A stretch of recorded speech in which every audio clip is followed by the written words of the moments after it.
नमस्कार, मैं हूँ शिवानी और हम देख रहे हैं एथिक्स में जो हमारा 70 डेज़ का चैलेंज है वो कंप्लीट हो चुका है। बस डे 69 और 70 डेज़ का क्वेश्चन डिस्कस करते ना तो ये चैलेंज हमारा कंप्लीट हो जाता है। और जो भी कुछ वीडियोस बचे हैं जो डिस्कस करना बाकी रह गए उनको मैं डिस्कस कर दूँगी और एथिक्स की जो हमारे 70 डेज़ का चैलेंज है उसकी प्लेलिस्ट बना दूँगी, ताकि आपके लिए दोबारा अगर आप देखना भी चाहो ना तो ईजी रहेगा आपके लिए। तो चलो आप देखते हैं क्वेश्चन। थोड़ा वीडियो लंबा हो जाएगा क्योंकि ये केस स्टडी है, तो प्लीज़ कोऑपरेट करना, लास्ट तक देखते रहिए, ठीक है। तो चलो देखते हैं केस स्टडी क्या है। Suppose you are an officer in charge of implementing a social service scheme to provide support to old and destitute women. An old and illiterate woman comes to you to avail the benefits of the scheme. However, she has no documents to show that she fulfills the eligibility criteria, but after meeting her and listening to her, you feel that she certainly needs support. Your enquirers also show that she is really destitute and living in a pitiable condition. You are in a dilemma as to what to do. Putting her under the scheme without necessary documents would clearly be violation of rules, but denying her the support would be cruel and inhuman. तो first है, can you think of a rational way to resolve this dilemma, and second है give your reasons for it. And ये हमें case study 250 words में लिखनी है। Basically case study ये है कि आप एक स्कीम को इम्प्लीमेंट करने वाले इंचार्ज ऑफिसर हो और आपके पास एक ओल्ड वुमेन आती है जिसको स्कीम का बेनिफिट चाहिए होता है, बट जो स्कीम के बेनिफिट लेने के लिए जो डॉक्यूमेंट रिक्वायर होते हैं वो उसके पास नहीं होते हैं। बट आप उसके साथ जब बातचीत करते हो तो आपको पता चलता है कि उसको इस स्कीम का बेनिफिट बहुत ज़रूरी है। तो आप इस डिलेमा में होते हो कि अगर उसको स्कीम का बेनिफिट प्रोवाइड भी करो तो ये तो रूल के ख़िलाफ़ होगा, क्योंकि उसने जो नेसेसरी डॉक्यूमेंट होते हैं वो प्रोवाइड नहीं कर रही है। और सेकंड यहाँ पे ये है कि अगर आप उसको मतलब बेनिफिट नहीं देते हैं तो आप जो ह्यूमैनिटी होती है वो मतलब वहाँ पे नहीं दिखा रहे हो, वहाँ पे उसको आप सपोर्ट नहीं कर रहे हो। तो ये जो डिलेमा है तो इसको कैसे आप रिसॉल्व कर सकते हो, और कुछ रीज़न भी आपको यहाँ पे बताने हैं। तो मैंने यहाँ पे लिखा है the fact of the case and ethical dilemmas involve. First ethical dilemma ये है कि कंपैशन इन पब्लिक सर्विस, और सेकंड है सिटीजन सेंट्रिक ऑफ एडमिनिस्ट्रेशन, और थर्ड है out of the box thinking among administrators,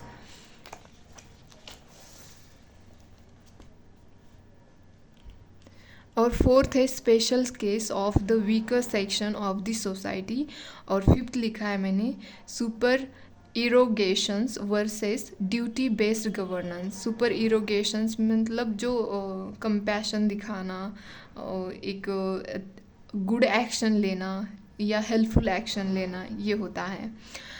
तो अब मैं आपको कुछ बताना चाहती हूँ, मुझे अभी याद आया, सॉरी टू इंटरप्ट। बट जो हमने सेक्शन 1 एथिक्स का है उसका तो हमने बताया, एक वीडियो अपलोड किया है कि कैसे सेक्शन 1 जो थ्योरेटिकल पार्ट है उसके क्वेश्चंस लिखने चाहिए। बट एथिक्स का मैंने मतलब एथिक्स केस स्टडीज़ के लिए जो सेक्शन बी होता है उसके बारे में नहीं लिखा है, बट मैं उसके लिए वीडियो ला दूँगी और हम जितना हो सके हमसे उतना केस स्टडीज़ हम लिखेंगे दिसंबर मंथ में, ठीक है। तो चलो देखते हैं हम जो क्वेश्चन हमारा है। In this case the old lady is a destitute, poor woman. She deserves government care and support. Mere absence of documents to prove her eligibility should not be a hindrance to her welfare rights. मतलब देखो, आपको पता भी है, आपके जो आपके जो एनक्वायरर है उन्होंने भी आपको बताया कि ये सच में डेस्टिट्यूट और पुअर वुमेन है, इसको स्कीम की बहुत ज़रूरत है, आपको पता है ये बात। जस्ट आप डॉक्यूमेंट नहीं है इसी बेस आप उसको वेलफेयर का मतलब उसके जो वेलफेयर का राइट है उसका हनन कर रहे हो। तो इसके लिए आपका क्या अप्रोच होना चाहिए, वो मैंने नेक्स्ट लिखा है यहाँ पे। माई अप्रोच वुड बी, पहला तो येगा, firstly to ensure her well being I will contact NGO और other government organisation working in the field of old citizen care. If unavailable I will contact district old age home. देखो, पहले तो हम ये करेंगे कि उसकी जो मेंटल वेलबींग है उसका ध्यान रखेंगे। सेकंड है कि मतलब कोई NGO ऐसी ओल्ड सिटीज़न के लिए काम करती हो तो उससे कांटेक्ट करेंगे, या फिर गवर्नमेंट ऑर्गेनाइजेशन भी होती हैं जो ओल्ड सिटीज़न के लिए काम करती है, उनसे कांटेक्ट करने की कोशिश करेंगे। अगर वो अनअवेलेबल है, जो डिस्ट्रिक्ट में हमारे मतलब डिस्ट्रिक्ट में ओल्ड एज होम होता है, उसको कांटेक्ट करेंगे। तो सेकंड है कि अगर basic information got and it's proven she is in need I will ask other supporting documents if available.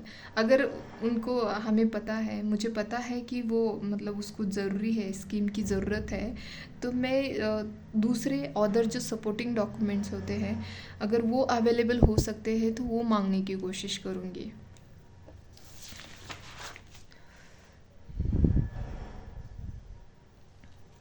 फिर बात थर्ड लिखा है यहाँ पे, गेट हर एनरोल आधार वोटर ID एट्सेट्रा।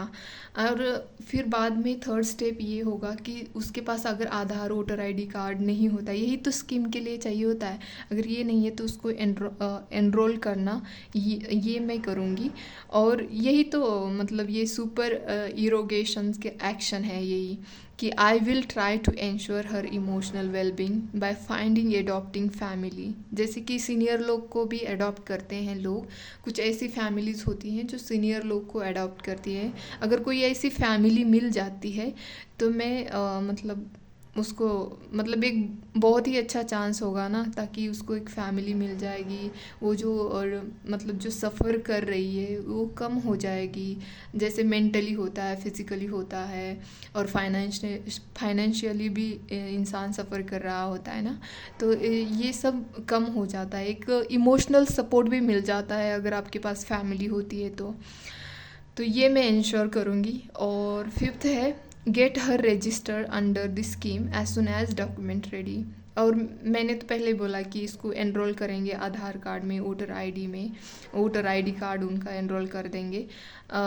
जैसे ही ये तैयार हो जाते हैं वैसे ही उनको स्कीम में एनरोल मतलब उनका रजिस्ट्रेशन करवा दिया जाएगा।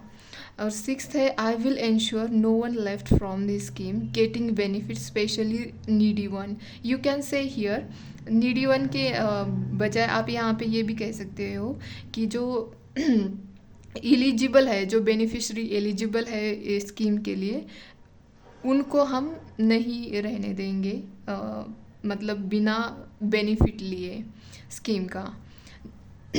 तो ये मैंने यहाँ पे लिखा है जो मेरा अप्रोच रहेगा।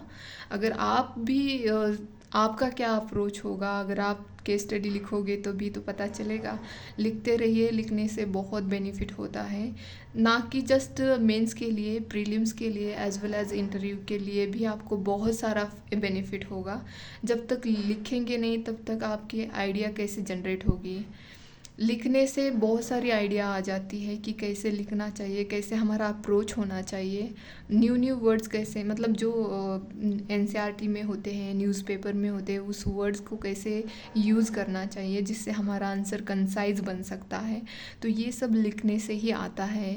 प्लीज़ लिखते रहिए, डेली एक तो क्वेश्चन ज़रूर लिखिए। चलो ठीक है। और लिखने से पता है हमारा ब्रेन जो होता है, जो ब्रेन स्ट्रॉमिंग बोलते हैं ना, तो वही हो जाता है कि हमें आइडिया आने लग जाती है। हम क्लिक जब भी कुछ भी क्वेश्चन पूछा गया हो वहाँ पे तुरंत ही हमें क्लिक होने लग जाता है कि हाँ ऐसे लिखना चाहिए इस क्वेश्चन को, इस क्वेश्चन में ये एग्जांपल देना चाहिए। तो ये सब लिखने से ही आता है, तो प्लीज़ लिखते रहिए।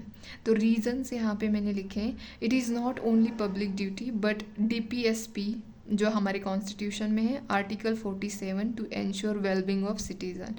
तो ये आर्टिकल सिटीज़न के वेलबींग के लिए ही है।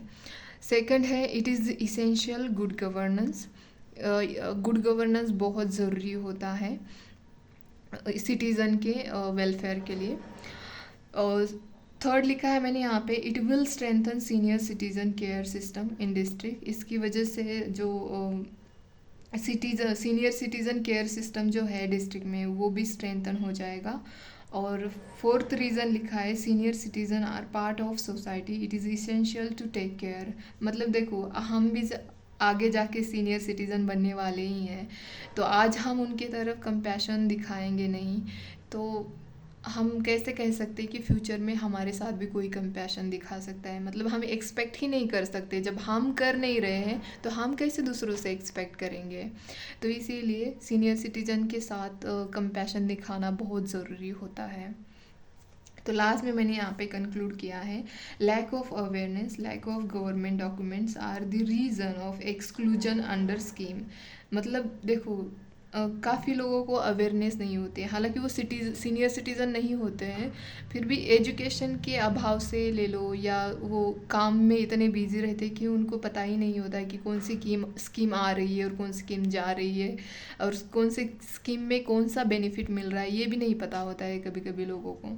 तो ये भी एक अभाव है। और lack of government documents, government documents के लिए जो मतलब ये सब ऑनलाइन हो गया है ना, तो लोगों के जो अनएजुकेटेड, इलिटरेट कह सकते हैं हम, जो इलिटरेट लोग हैं तो उनके लिए काफ़ी दिक्कत आती है, तो वो थोड़े पीछे रह जाते हैं। तो इसी वजह से इनका स्कीम से एक्सक्लूजन हो जाता है। तो my action ensure delivery of service to last person standing in row, to last person standing in the row. तो ये मैं इंश्योर करूँगी कि जो भी पर्सन है, जो भी क्यूज़ में ठहरे हुए लोग होते हैं, रुके हुए होते हैं बेनिफिट लेने के लिए, तो लास्ट का जो पर्सन है उस तक भी उस स्कीम का बेनिफिट जाना चाहिए, मैं ये इंश्योर करूँगी। और हमारी सब की एक्शन ऐसी ही होनी चाहिए। तो ये था आज का केस स्टडी का डिस्कशन। हालांकि मैं कोई मेरा कोई दावा नहीं है कि मैं बहुत अच्छा लिखती हूँ, बट हाँ, मेरी कोशिश है कि बेहतर से बेहतर लिखूँ ताकि आपको भी फ़ायदा हो और मुझे भी फ़ायदा हो। तो प्लीज़ आप भी लिखिए, जो भी आपकी कुछ नई आइडिया होती हैं, अगर आपको लगता है कि किसी और तरीके से लिखना चाहिए, क्योंकि ये मेरी सेकंड केस स्टडी थी यहाँ पे लिखने की। तो अगर आपको कुछ नया लगता है, नए तरीके से लिखना चाहिए, तो आप मुझे कमेंट बॉक्स में बता सकते हो। धन्यवाद।